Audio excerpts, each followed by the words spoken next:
మూసుకుని ఉన్నాడు, కొంపదీసి నిద్రపోతున్నాడు ఏంటి? ధ్యానం. కళ్ళు మూసుకొని ఎవరినో కాంటాక్ట్ చేస్తున్నారు. అవునా? అబ్బా రామ్ ప్రసాద్, నీకు నిజం చెప్పాలంటే బాధగా ఉంది, కానీ చెప్పక తప్పదు. ఎందుకంటే అది నిజం కాబట్టి. Correct sir, correct. ఏంటి సార్ అది? నీకు 40 ఏళ్ళు వచ్చే వరకు కష్టాలు తప్పవు గురూజీ. అవి మామూలు కష్టాలు కావు, అష్ట కష్టాలనే చెప్పాలి. ఉదాహరణకు అవి ఎలా ఉంటాయంటే, దొరక్క నీకు ఫుడ్ దొరికితే అది నీ నోటికందే లోగా నీ కాలో నీ చెయ్యో తగిలే మట్టిపాలైపోతుంది. నీ వాకలికి తట్టుకోలేక అప్పు కోసం ఎండను పడి వెళితే అక్కడ తాళం వేసి ఉంటుంది. మరో కఠోరమైన నిజమేమిటంటే, నీ దరిద్రాన్ని చూసి భరించలేక నీ భార్య లేచి వెళ్ళిపోతుంది. ఒక్కతేనా ఎవరితోనన్నా? తప్పు. అతని దురదృష్టాన్ని చూసి ఎగతాళి చేయకు రమణ. Sorry sir. ఇదయ్యా రాంప్రసాద్, నువ్వు ఈ 40 ఏళ్ళు ఈ నరకాన్ని అనుభవించక తప్పదు. 40 ఏళ్ళ తర్వాత అలవాటైపోతుంది. ఇక నువ్వు వెళ్ళొచ్చు. ఏమో వెంకటేశ్వరరావు, కులాసైనా రమ్మన్నారట. నీకు శుభవార్త చెబుదామని పిలిపించాను. ఏంటి గురూజీ? నీకు శుక్రమహాదశ ప్రారంభం అవబోతుంది. అంటే శనిగా సెట్ అయిపోయినట్టేనా? ఆల్మోస్ట్ అయిపోయినట్టే. మీరంతా టోపీలు పెట్టుకునే ఉద్యోగాలు కూడా చేసుకుంటారు. ఇప్పటిదాకా మేమందరికీ టోపీలు పెట్టాం గానీ మాకు మేమే టోపీలు పెట్టుకుంటాం ఎప్పుడు అనుకోలేదు గురూజీ. అదే విధి. మరి ఇప్పుడు బిల్ల బంటోతు నుంచి బీట్ కానిస్టేబుల్ వరకు అందరికి నెత్తిమి టోపీలు ఉంటాయి. అందులో ఏ ఉద్యోగం? ఎస్ఐ గారు కూడా టోపీ పెట్టుకుంటారు తెలదా? ఏది మన చదివే చదువులకు ఎస్ఐ ఉద్యోగాలు ఇస్తారేంటి? గ్రహాలు శాసిస్తున్నప్పుడు చదువులతో పని లేదు. ఏబిసిడీలు చదివినా చాలు మీ జీవితాలు విచిత్రమైన మలుపులు తిరుగుతాయి. మీకు విపరీతమైన ఫాలోయింగ్ వచ్చేస్తుంది. మీరు చాలా ఫేమస్ అయిపోతారు. వింటానికి చాలా బాగుంది. ఇప్పుడు మమ్మల్ని ఏం చేయమంటారు గురూజీ? ఏమీ చెయ్యదు, వెయిట్ చేయండి. కాలం కలిసి వస్తే అదృష్టమే మిమ్మల్ని గేలం వేసి పట్టుకుంటుంది. అంతవరకు వెయిట్ చేయండి. వెయిట్ చేసి కొంచెం వెయిట్ కూడా పెరిగింది. అయినా పర్వాలేదు, వెయిట్ చేస్తాం. అందాక ఏ అప్పు సపోర్ట్ చేసుకుని తాగుతాం బ్రతుకుతాం అన్నట్టు. అప్పు అంటే గుర్తొచ్చింది, అప్పు మీద మీ అభిప్రాయం ఏంటి గురూజీ? ఏంటరా ఇంత నుంచి మీకు ఎదుగుతున్నాను రా. ఇక్కడేం చేస్తున్నారు? మన టైం బాగుందిరా. ఎవడన్నా అప్పిస్తున్నాడా ఏంటి? కాదురా, ఉద్యోగాలు ఇస్తారమ్మన్నాడు గురూజీ. చూసారా, చౌదరిగా చెప్పింది నిజమే. మరి శుక్రమహాదేశ్ మొదలైంది. ఇంతకీ ఎవరా మహానుభావుడు? నమస్కారం. అయినా నేను చెప్పింది. ఆహా, సాక్షాత్ ఎంప్లాయ్మెంట్ ఎక్స్చేంజ్ నడుచుకుంటూ వస్తున్నట్టు ఉంది. పదండి పట్టేద్దాం. నమస్కారం సార్. నమస్తే. వీలే సార్ మా ఫ్రెండ్స్. నమస్తే. నేను చెప్పానుగా, భగవాన్ గారు. ఆహా, పేర్లోనే దేవుడు ఉన్నాడు. లోపల కూడా పాజిటివ్ థింకింగ్ ఎక్కువ. ఇంతకీ మీరు ఇండియానా చైనీసా? India sir. మా ఫేస్ చూస్తారు అనిపించలేదు మీకు? భలే కామెడీ ఫీల్ అలా ఉన్నాడు. నేను అడిగేది ఇండియన్ రెస్టారెంటా చైనీస్ రెస్టారెంటా అని. నేనేది ఓపెన్ గా డిస్కస్ చేయను కదా. పేరు చూసి స్కూల్లో డిస్కషన్ పెడతాడు అనుకుంటే వీటేంట్రా హోటల్ అంటున్నాడు. బాబు ఎట్ ఫీల్ అవుతున్నాడు? అంతా మీ ఇష్టం అంటున్నాడు సార్. ఫస్ట్ చైనీస్ రెస్టారెంట్ కి వెళ్దాం. నెక్స్ట్ అక్కడ డిసైడ్ చేద్దాం. చాలా ఇబ్బంది పడుతున్నట్టున్నారు. నువ్వు చేత్తో తినే బాబు. నేను జనరల్ గా చైనీసే ప్రిఫర్ చేస్తాను. ఫ్యాట్ కంటెంట్ తక్కువ ఉంటది కదా. రేపు నుంచి మేము కూడా ఇదే ఫాలో అవుతాం. ఇంతకీ మీకు స్టీల్ ప్లాంటా, షిప్ యార్డా, ఏషియాడా, జింక, బంకా? బంకా, హెచ్పిసిఎల్. ఇవన్నీ దేనికి సార్? దేనికేంటి? ఉద్యోగం చేయడానికి. మీకు ఎందులో కావాలో చెప్పండి. నేను అమలపోతున్నారా? ఏంటయ్యా డిస్కషన్స్? మాకు నీ ఛాయిస్లు ఉంటాయి అనుకోలేదు. మీరు సడన్ గా జింకు బంకు అంటే సింక్ అవడానికి కొంచెం టైం పట్టింది. అదే అదే జేసీ గారు టోపీలు పెట్టుకుని ఉద్యోగం అన్నారుగా. వీటిలో టోపులు పెట్టుకునే జాబ్లు ఎక్కడ ఉన్నాయండి? అన్నిటిలోనే ఉంటాయి, వాటిలో కూడా ఉంటాయి. వాచ్మెన్ ఉద్యోగం కావాలా? ఇంతకీ మీరు అనే జాబ్ ఏంటి సార్? నేను చెప్పేది టోపులు పెట్టుకునే ఉద్యోగం కాదు, టైల్ కట్టుకునే ఉద్యోగం. అది టైల్ కట్టుకోవటం మాకు రాదు. వాళ్ళు కడతారులే. ఇంతకీ మీకు జిఎం కావాలనా, ఏ జిఎం కావాలనా? అట్లా పిలుస్తున్నాడు చూడు బాబు. జిఎం అడిగితే ఎలా ఉంటుందంట? ఏజీఎం అంటే వింటానికి కొంచెం పెద్దదిగా ఉంది. ఏజీఎం ఇప్పించండి సార్. అనుకున్నాను నువ్వు ఇది అడుగుతావని. జిఎం అంటే జనరల్ మేనేజర్, ఏజిఎం అంటే అసిస్టెంట్ జనరల్ మేనేజర్. తూచండి, మాకు జిఎంఏ కావాలి సార్. అది సరే కానీ భగవాన్ జీ, ఈ ఉద్యోగాలకి టోపులు పెట్టుకుని వెళ్ళొచ్చా? నీ ఇష్టం వచ్చినట్టు వెళ్ళొచ్చమ్మా. అయితే నాకు జింక్లో ఇప్పించండి. నాకు స్టీల్ ప్లేట్, నాకు బంకులో గానీ. కన్ఫ్యూజ్ చేయగానే ఆయన్ని అందరికీ ఒక చోట ఇప్పించండి సార్, కలిసి పని చేసుకుంటాం. జీతం ఎంతండి?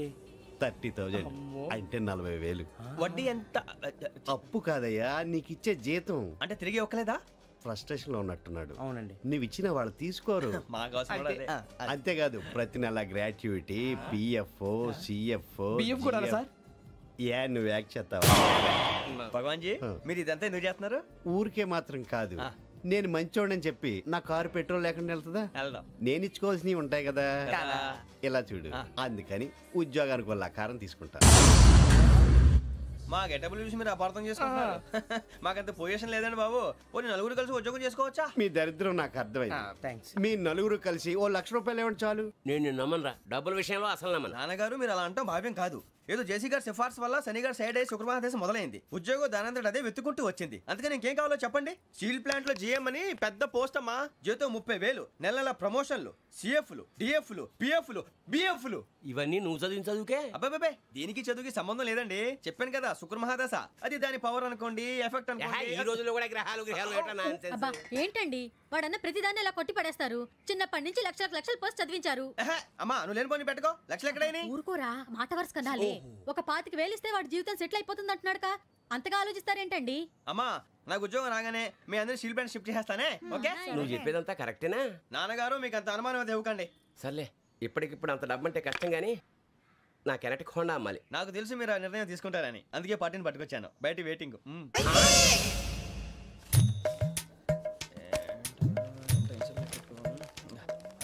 ఇవ్వండి. భగవాన్ జీ మీతో నాకు కుదరదండి. మీరు తేడా మనుషుల్లా ఉన్నారు. చూడటానికి అలా కనపడతాం కానీ తేడా మనుషులు కాదండి. ఇది ఎంతో లెక్క పెట్టండి. 5,000 తగ్గిందండి. ఆ విషయం నాకు ముందు చెప్పాలి కదా. ఇది తేడాతనం కదా. సర్దుబాటు కాక జరిగిన పొరపాటు. మా దరిద్రం మీకు తెలియదు కాదు.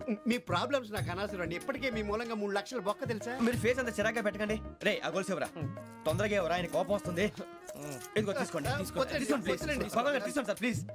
భగవాన్ గారు మీ కోపం తగ్గిందా? కోపం కాదు వెంకటేశ్వర గారు, ఎందుకో మోసాన్ని భరించలేను. అది నా బలహీనత. ఇవన్నీ వదిలేయండి. ఇంకోసారి పొరపాటు జరగదు. మేము ఎప్పుడు జాయిన్ అవ్వాలో చెప్పండి. కొత్త బట్టలు కొనుక్కోవాలి. మీరు ఆ పనిలో ఉండండి. పొద్దున్నే గుడికి వెళ్ళి 9:30 కల్లా మొన్న వచ్చారే ఆ ఆఫీస్కి వచ్చేయండి. మీ అపాయింట్మెంట్ ఆర్డర్స్ రెడీగా ఉంటాయి. 8:30కి వచ్చేస్తాం. మీరు వచ్చిన వాళ్ళ తలుపులు తీరు. మీ కంగారు నేను అర్థం చేసుకోగలను. ఇంతకాలం పని లేక స్తంభించిపోయిన మీ జీవితాలు ఇక నుంచి వేగం పుంజుకుంటాయి. ఆయన ఉన్నారా? ఎవరు? భగవాన్ గారు. మీరెవరు? ఆయన క్లోజ్ ఫ్రెండ్స్. సరే లోపల రండి. పదా సార్ వీళ్ళు భగవాన్ క్లోజ్ ఫ్రెండ్స్ అంటారు. సరే నువ్వు వెళ్ళి నేను మాట్లాడతా. సార్ మీరంతా భగవాన్ స్నేహితులా? అవును, అలాంటి స్నేహితులు ఉన్నందుకు గర్వపడుతున్నాం. సరే ఏంటి సంగతి? ఏముంది, మా అపాయింట్మెంట్ ఆర్డర్ చేస్తే పట్టుకులు చేరిపోతాం. ఈ రోజు గురు పౌర్ణమి, మంచి రోజు. అపాయింట్మెంట్ ఆర్డర్ ఏంటి? మీకు అందాల్సిన నీకు అందనట్లేదు. ఏంటది? ఏంటంటావేంటి? ఒక్కోడు 25,000 ఇచ్చాం. భగవాన్ గారి హెల్పింగ్ నేచర్ కాబట్టి తక్కువ రేటుకి ఒప్పుకున్నాడు. ఇంతకీ ఇది ఏ ఆఫీసో మీకు తెలుసా? తెలుసుకోవాల్సిన అవసరం మాకు లేదు, కానీ చెప్పాల్సిన అవసరం మాకుంది. యాంటీ కరప్షన్ బ్యూరో అంటే అవినీతి నిరోధక శాఖ. లంచం తీసుకోవటమే కాదు, ఇవ్వటం కూడా నేరం. మీ భగవాన్ గారు ఒక 420. మా బాబుకి ఎన్ని తిట్లు వచ్చిన విషయం నిన్నే తెలిసింది నాకు. ఇంతవరకు మా బాబు నా ఒట్టుమే చేయలేదని మీ అందరితో గర్వంగా చెప్పుకునేవాడిని. First time man handing record 5,000 తక్కువే నా గోల్ చెలుగు లాగేస్తున్నాడు.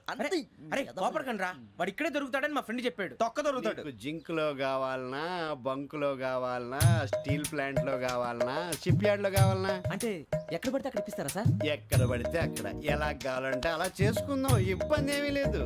ఆపరేషన్ లో కావాలనా? అవి గేమ్స్ కదా సార్. ఆ స్పోర్ట్స్ కోటా లేవయ్యా. ఏమైంది సార్? ఉద్యోగాలు ఇప్పించమని ఎంట పడుతున్నారు. నువ్వు టచ్ లో ఫోన్ చేయ.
1.5. అవును సార్.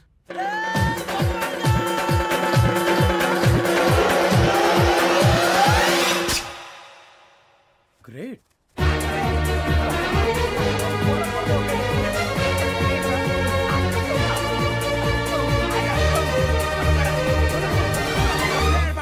మీ నలుగురు సెలెక్ట్ అయ్యారు. దేనికి? ఎస్ఐ సెలక్షన్స్ లో మీరు ఫిజికల్ టెస్ట్లన్నీ పాస్ అయ్యారు.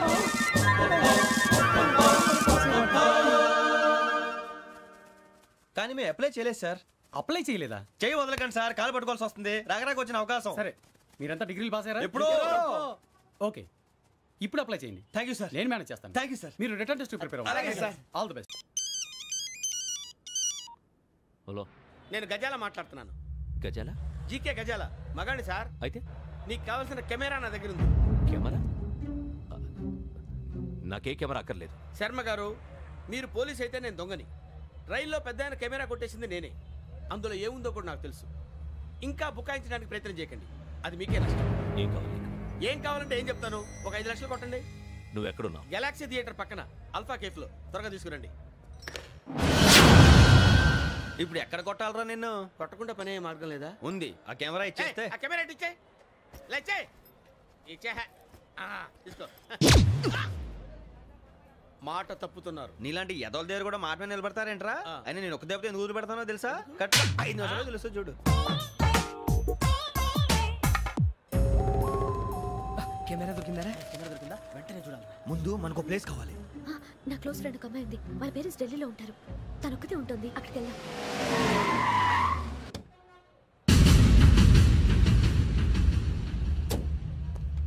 గజాల ఇక్కడ ఆడున్నాడు సార్.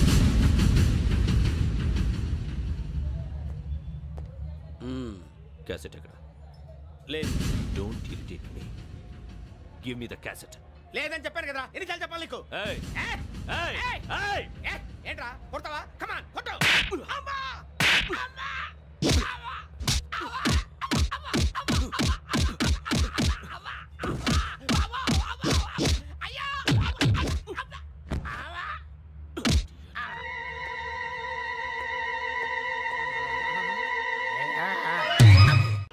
అమ్మయ్యా, ఈ క్యాసెట్ గవర్నర్ గారికి అందిస్తే మనం ఈ నేరం నుంచి బయటపడిపోయి మన ఉద్యోగాలు మనం చేసుకోవచ్చురా. ఉద్యోగాల మాట దేవుడు ఎరుగు. ముందు మన ఊరు వెళ్ళిపోతే ఏ అప్పు సొప్పు చేసి బతికేయచ్చు. ఒరే అన్నట్టు చాన్నాలేంది మందేద్దాను రా. అవునరా?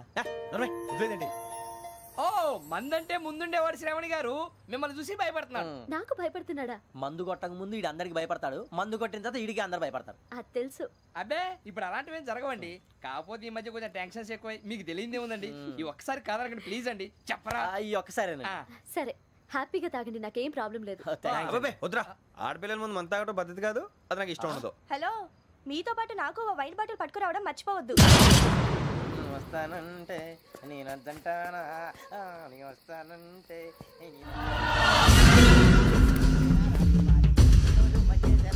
చాలా రోజులైంది.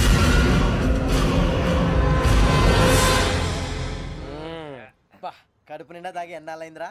తాగి చాలా రోజులు అయింది కదా, కొంచెం కళ్ళు తిరుగుతున్నాడు. నాకు మాత్రం తిరగట్లేదు. నీకెందుకు తిరుగుతాయి? నువ్వు మామూలుడువా? అబ్బాయి ఏంకి నీకు ఎంత కావాలంటే అంత తాగు, కానీ తాగినట్టు మాత్రం ఉండు. తాగితే తాగినట్టు ఎలా ఉంటారు? తాగితే తాగినట్టే ఉంటారు. ఇది కొంచెం కంట్రోల్ తప్పుతున్నాడు రోయ్. Would you like to have anything else? నిశ్చికాకి నాకు అర్థమైంది. బాగోదు, వాళ్ళ ఇంటికి మనం వచ్చాం కదా, అర్థం చేసుకోవాలి. మంచోడు మా తండ్రి. అమ్మా, hey guys, I am asking you, you want anything let me know. వాళ్ళ ఇంట్లో ఉన్నామని చెప్పాను. అది కాదురా వెంకీ, నువ్వు కూల్ అవురా. ఎందుకు? అది కాదు రావణ, నాది అల్లా ఏ అమ్మాయిని కాదు. ప్రతి ఒళ్ళకి ఏదో ఫ్యాషన్ అయిపోయింది. ఇప్పుడు మన టీవీ యాంకర్లు సోళ్ళ పోతున్నారా బాబు. అది ఎలా చేస్తారో సార్ చూపించరా సూరిబాబా. హాయ్, మా బుడ్డి బుడి అడిగిల బుజ్జాయికి జన్మదిన శుభాకాంక్షలు. ఇట్లు గ్రాండ్ ఫా గ్రాండ్ మా బ్రదర్స్. సినిమా గురించి నేను చెప్తాను రా. హిందీ వాళ్ళు పాపం తెలుగు రాకపోయినా ఏదో మాడని ట్రై చేస్తారు. మనోళ్ళు ఉన్న రోగం తెలుగు వచ్చిన రానట్టు. అదేమిటి ఇదేమిటి అది అరిగా ఉంటుంది, పైన ఉంటుంది. మనకెందుకురా, నువ్వు ముందు మందు కొట్టి చెప్తా. కొట్టు. అయిపోయింది. మందు తాగడానికి కాదు రావణ. ఇప్పుడు ఆడపిల్ల అంటే మన శ్రావణి లాగా ఓ పద్ధతిగా మాట్లాడేది అర్థం అవుతూ ముద్దువా బొద్దువా అలా ఉంటే మనకు కూడా రకమైన ఫీలింగ్స్.